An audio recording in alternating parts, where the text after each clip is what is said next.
Hello. Every client with tax debt dreams of just one thing, wiping away their tax debt with an offer in compromise. But here's the truth. OICs, they're not magic.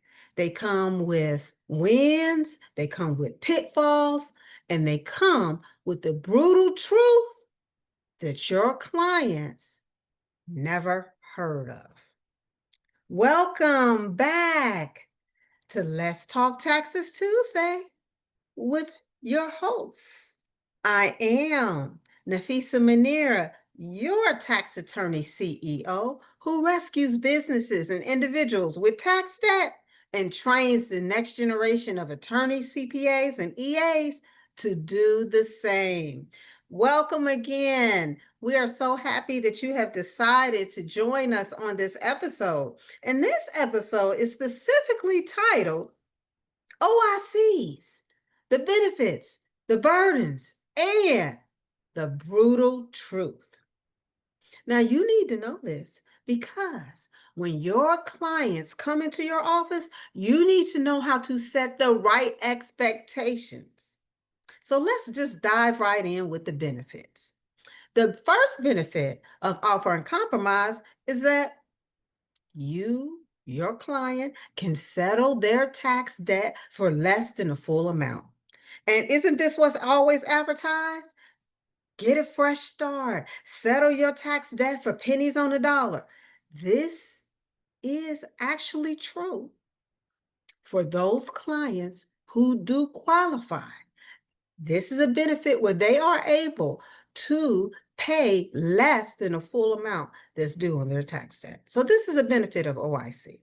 Another benefit of OIC is that offer and compromise. When you submit your client's application, there are two payment options that are offered. One would be the lump sum option, in which you would submit 20% down of whatever your offer is. So for example, if your client owes $100,000 and you selected your client wants to pay on lump sum, then they would put 20,000 down, right? And that other 80,000 would be spread out over 5 payments. That would be the lump sum option. And then there's the periodic payment option, which you would take that $100,000, for example, and you would spread that over 24 months. Right? And then that first payment you would submit with your OIC application. So this is a benefit of OIC, that they do have two different payment options where you can extend that payment, whatever your offer payment is, out over 24 months. That is a benefit of OIC. A third benefit of OIC is that once you submit your client's application and your client's OIC is in pending status, that ceases all collection activity for the most part. It ceases collection activity. So your client doesn't have to worry about their bank accounts being levied or their wages being garnished or their businesses being seized or business equipment being seized or anything like that while their application is in OIC status. Okay, so this is another benefit of OIC. A second benefit, which really is probably came about in the recent years, is that during the time that your client's OIC application is pending, right? Sometimes they may receive refunds. And the IRS position is if your client is receiving a refund, right? Those refunds are not going to be distributed to the client. They're going to be used to reduce the IRS tax debt. However, if your client's OIC application is approved and their offer is accepted, let's say, for example, it's accepted in 2025, okay?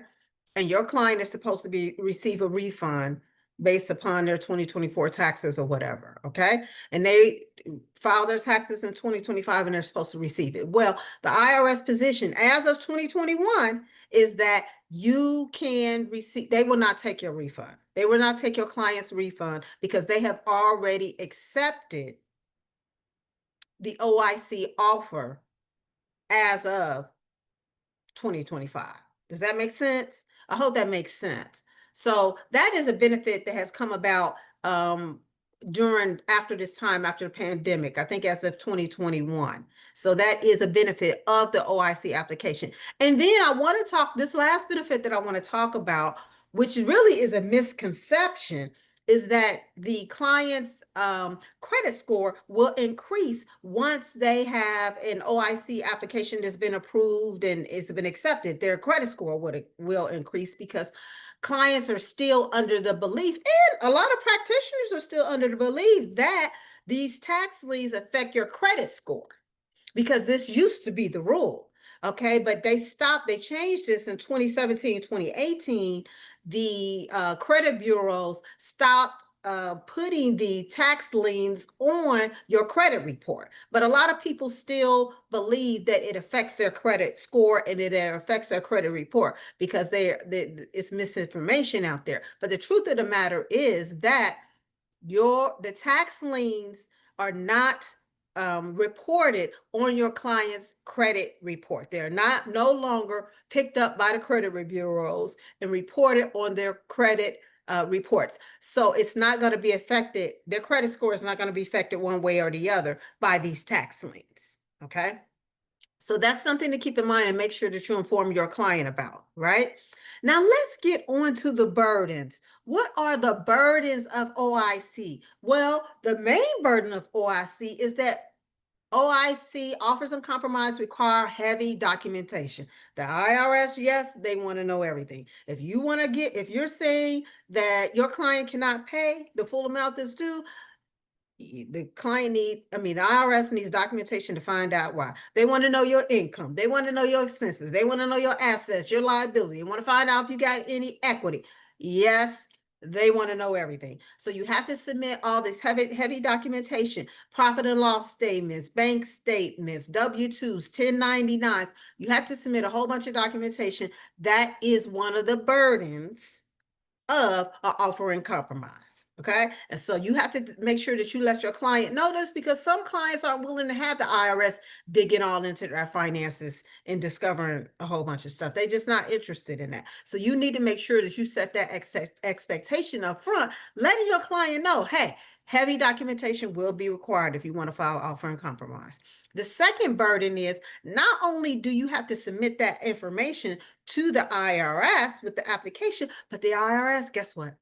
They're going to verify all the information that you sent. And not only are they going to verify all the information that you sent on behalf of your client, but they're also going to do their own investigation and look into their own resources to make sure that your client, according to their resources, has reported all income and all assets. So that's something to keep in mind, because that is a burden that of OIC. Another burden of OIC is that interest and penalties will continue to accrue as long as your client's tax debt is unpaid or the offer in compromise has not been accepted yet. So make sure you let your client know interest and penalties will continue to accrue while your OIC application is being reviewed, right? Another burden that a lot of people don't realize is that, there is a 10-year statute of limitations with the IRS. They can only come after you for 10 years once that debt has been assessed. However, and that clock starts running once that debt is assessed towards your client. However, when you file an offer in compromise application on behalf of your client, the clock stops on the statute of limitations. And it stops the entire time that OIC application is being considered by the IRS for your client. Right? And we know OIC is going to drag out a long time. So this could add 1 or 2 years, maybe even more if you're considering appeals, to your client's overall length of time in terms of statute of limitations, right? Okay. So this is something to keep in mind, because this is a burden of OIC, right? Now, another burden of OIC, and this is going to happen particularly if you have high profile clients, because you have to understand that This information is public record, right? So if your client's offer in compromise, for example, is approved, this will become a kept on file and it's going to be a part of, excuse me, public records is open to public inspection. So you need to make sure for your high profile clients that you let them know about this because again, they may not want that information to be out there. And so you have to make sure that you set up the expectation to let them know ahead of time before you file that OIC application on their behalf. Now let's get to the brutal truth of the matter. Because this is the brutal truth, which you need to make sure that you let your clients know upfront. Number one, OIC is not a quick fix. We're not talking about something that's going to be taking place over days and weeks. No, we're talking about months and years. Okay? It can be anywhere from 4 months to 12 months just to get your application, OIC application, to be reviewed by the IRS. Okay? And then you're figuring there's another 5 to 24 months for your client to pay on top of that. So this thing could drag on 2 years or maybe even more when you considering appeals. So OIC is not a quick fix. You need to make sure that you let your client know that up here. Another thing which a lot of people don't talk about is just because once your client's offer and compromise is accepted by the IRS, your client is on a 5-year probation period. 5-year probation period in which they are required during that 5 years. They have to be compliant. They have to file their tax returns on time. They have to make their estimated payments on time. And any tax debt, they have to pay that on time as well. If they do not file their tax return, if they do not make those estimated payments, if they do not pay that tax debt that they may incur during that 5-year period, it can default their OIC, the original OIC. So you might have thought that $80,000 was being wiped away for your client because they accepted that. But if your client misses filing a tax return,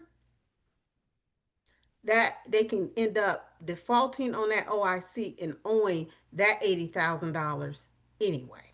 So that's something that you want to make sure that you let your client know. They have to be compliant during that time. And at the end of the day, you just have to know that also a brutal truth is the OIC is not an open door policy. The IRS is not running an open door policy where they're looking at things being fair and reasonable. No. What's the main driver for the IRS is the collectability of the tax debt. That's all they're looking at. They're not worried about whether it's fair, whether it's reasonable, your perspective. They're not looking at none of that. They're just trying to find out, can I collect this tax debt from this client? And the last truth that most people need to be aware of is that the acceptance rates for OIC is low. In fact, in 2024, only 1 of 5 offer applications submitted were accepted. So the IRS has a very low acceptance rate for offer and compromise, and you need to let your clients know this and set up the expectation up front. So yes, offer and compromises, they can change your client's life, but only if you let them know what the benefits are, the burdens, and what the brutal truth is so that you can set up the exact expectation. And if you want to master offer and compromise and other IRS reliefs, hey, you need to attend my Tax Magic Live this October. Look me up.